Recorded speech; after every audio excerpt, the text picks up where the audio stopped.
Un tatoueur travaille sur la tête d'un homme au mondial du tatouage, le 7 mars 2014.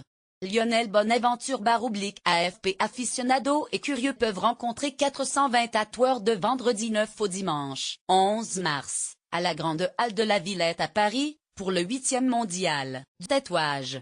Plusieurs groupes de métal sont programmés dont Mass Hysteria et Betraying Marty. Le mondial du tatouage veut votre peau. Le tatouage qui ambitionne toujours d'être reconnu comme un art à part entière sera accompagné de sa bande-son préférée, le hard rock. Paris, réussi pour le mondial du tatouage qui annonce la 8e édition de la convention mythique. Déjà organisée en 1999 au Bataclan et en 2000 au Trianon. Elle se tiendra les 9, 10 et 11 mars 2018 à la Grande Halle de la Villette, dans le 19e arrondissement de Paris.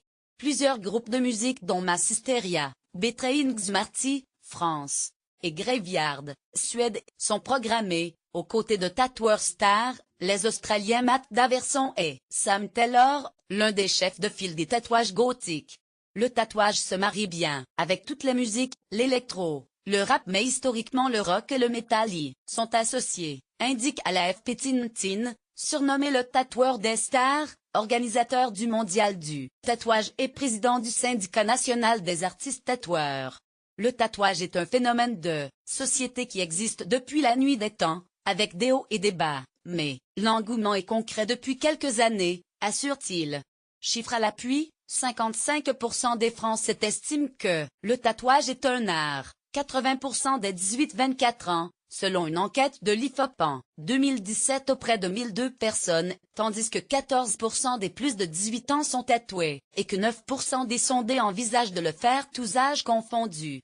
Jean-Michel Bel est tatoué de dragon depuis plusieurs années, Tintin qui a gravé la couenne de nombreuses célébrités dont Jean-Paul Gaultier, US Star et Pascal Obispo, mène une croisade pour que les tatoueurs soient reconnus comme artistes.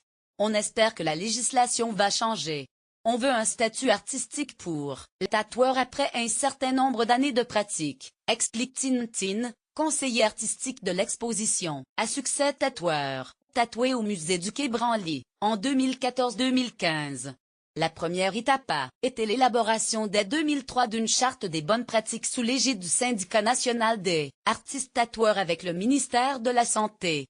Tintin qui représente quelques 5000 tatoueurs en France, peut se vanter d'un beau trophée, alors qu'il était ministre de l'Aménagement du Territoire. Jean-Michel Bel s'est fait tatouer par l'artiste l'an dernier un dragon sur l'épaule.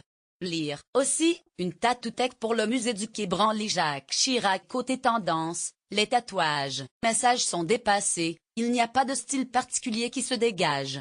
Il y a des amateurs de tatouages réalistes comme des portraits de super-héros ou de stars, comme Madonna. Le tatouage tribal est tout aussi demandé, souligne Tintin. Les plus beaux tatouages, réalisés pendant le Mondial de Paris, 32 000 visiteurs en 2017, seront départagés par un jury de tatoueurs légendaires à savoir Philippe Le, Bill Salmon et pour la première fois Marc Mahoney, tatoueur américain légendaire qui compte parmi sa longue liste de célébrités tatouées Johnny Hallyday, Brad Pitt et Angelina Jolie.